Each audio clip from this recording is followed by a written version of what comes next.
क्या आपको पता है कि 20% से ज्यादा बिजनेसेस अपने फर्स्ट ईयर के अंदर ही फेल हो जाते हैं और 50% से ज्यादा बिजनेसेस अपने पहले 5 साल के अंदर फेल हो जाते हैं। और इनसे बड़ी शॉकिंग की बात यह है, लोग 70% से ज्यादा बिजनेसेस कभी भी अपने 10 साल पूरे ही नहीं कर पाते। सिर्फ और सिर्फ 20% बिजनेसेस ऐसे हैं जो 15 ईयर्स या उससे ज्यादा चल पाते हैं। क्योंकि बिजनेसेस एंड स्टार्टअप के फेलियर के पीछे बहुत सारे रीजन हो सकते हैं, लेकिन इनमें सबसे बड़ा एक रीजन हो सकता है सेलिंग का।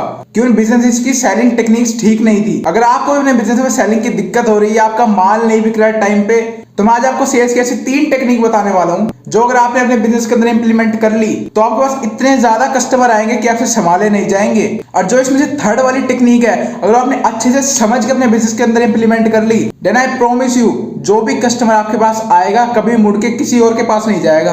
हमारी पहली सेलिंग टेक्निक है प्रोडक्ट सेलिंग। जैसे कि इसके नाम से पता चल रहा है कि हमारा सारा का सारा फोकस हमारे प्रोडक्ट, हमारी सर्विस के ऊपर होगा। हमारा मेनली फोकस होगा कि हम अपने प्रोडक्ट को इतना बेहतर बना सके, अपनी सर्विस को इतना ज्यादा बेहतरीन बना सके कि प्रोडक्ट हमें कस्टमर के पास ना बेचने जाना पड़े, कस्टमर खुद चल के आए हमारा प्रोडक्ट खरीदने के लिए। इसमें आप अपना सारा मनी, अपना टाइम, अपना एफर्ट, हर एक चीज अपने प्रोडक्ट और अपनी सर्विस को बेहतर बनाने के लिए करते हो। चाहे वो प्रोडक्ट के फीचर हो, चाहे प्रोडक्ट की प्राइसिंग हो या प्रोडक्ट की डिलीवरी, आप हर एक चीज के ऊपर ध्यान देते हो, उसको बेहतर करना चाहते हो। आप अपने के पूरे एफर्ट इस चीज में लगाते हो कि मेरे प्रोडक्ट के बिना कोई भी कस्टमर रह ही ना पाए। और इस टेक्निक को 80% से ज्यादा बिजनेसेस फॉलो करते हैं कि मैं कम पैसे में सामने वाले कस्टमर को अपने प्रोडक्ट की ज्यादा वैल्यू कैसे दिखाऊं।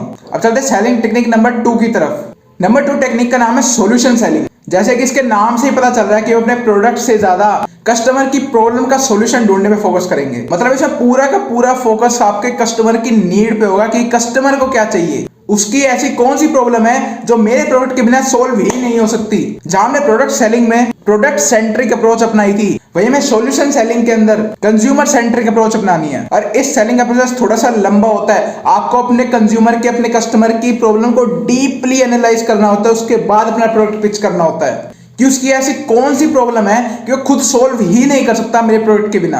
अब हम चलते अपने मोस्ट इंपोर्टेंट सेलिंग टेक्निक के ऊपर, जो कि है selling technique number 3, inside selling. Inside selling का मतलब ये है कि कस्टमर की नीड का, कस्टमर की वांट का, हमारे प्रोडक्ट के फायदे का, हमारे प्रोडक्ट के नुकसान का, इन सभी चीजों को साथ में लेके कस्टमर को एजुकेट करना। इसके अंदर आप एज अ सेल्समैन कभी भी काम नहीं करते, इसके अंदर आप एज अ कंसल्टेंट काम करते हो। अगर आपके प्रोडक्ट या सर्विस में कोई कमी है तो वो भी कस्टमर को बताओ, और कोई बहुत ज्यादा बढ़िया अच्छाई है, कोई प्लस पॉइंट है तो वो भी कस्टमर को बताओ। इससे आपकी और आपके बिजनेस की ऑनेस्टी दिखती है और आपका और आपके कस्टमर के साथ एक डीपली कनेक्शन बिल्ड होता है, एक ऐसा रिलेशन बिल्ड होता है कि सालों साल तक वो आपको छोड़ के नहीं जाता। चाहे बाद में आप उसको कोई भी चीज 200, 200, 300, 500 की महंगी भी बेच देना, लेकिन वो दूसरे बंदे से लेगा, आपसे ही लेगा, क्योंकि आपने उसके साथ एक डीपली रिलेशन बिल्ड कर लिया है। इनसाइड सेलिंग में आपकी अप्रोच रहती है को creation with customer for mutual growth. ये को creation with customer for mutual growth है क्या, ये समझाता हूं आपको।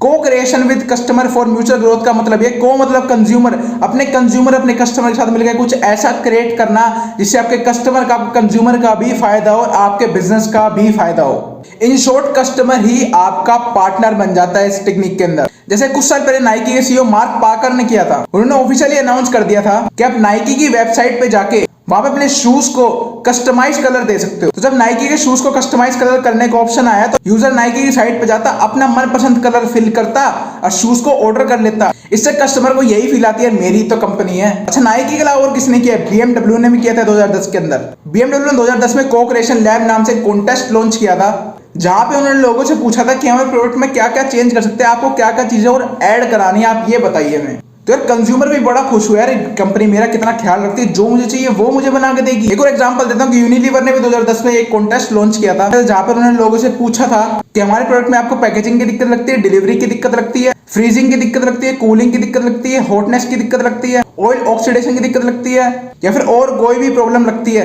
तो आप हमें बताइए। और सबसे बड़ी बात, उन्होंने लोगों को क्या ऑफर करा, अगर आप कोई भी हमें प्रॉब्लम लेके आते हैं या फिर कोई भी क्रिएटिव आइडिया लेके आते हैं जो उनको पसंद आएगा, तो उस बंदे के साथ वो अपना कमर्शियल कॉन्ट्रैक्ट साइन करेंगे। तो यहाँ पे दो फायदे हुए, कस्टमर को वो तो मिल ही रहा है जो वो चाहता है, साथ में उसको एक ऑफिशियल कमर्शियल कॉन्ट्रैक्ट भी मिल रहा है। अगर आप इनसाइड सेलिंग अप्रोच अपनाते हैं तो सिंपल सी चीज है कि आपके कस्टमर को वो मिल रहा है जो उसको चाहिए और आपको कस्टमर मिल रहा है एक लॉन्ग टर्म के लिए। और इससे आपका फायदा ये होगा कि वो एक कस्टमर आपके लिए 10 नए कस्टमर और ला के देगा यार। तो आप मुझे कमेंट बॉक्स में बताना इन तीनों सेलिंग टेक्निक में से आपकी फेवरेट कौन सी है, आप कौन सी अपने बिजनेस में अप्लाई करने वाले हो। अपने सभी जानने वालों के साथ इस वीडियो को शेयर कर दो जो अपने बिजनेस में स्ट्रगल कर रहे हैं। अब तक अगर चैनल को सब्सक्राइब नहीं करा, चैनल सब्सक्राइब कर लो। तो मिलते हैं फिर, ऑल द वेरी बेस्ट।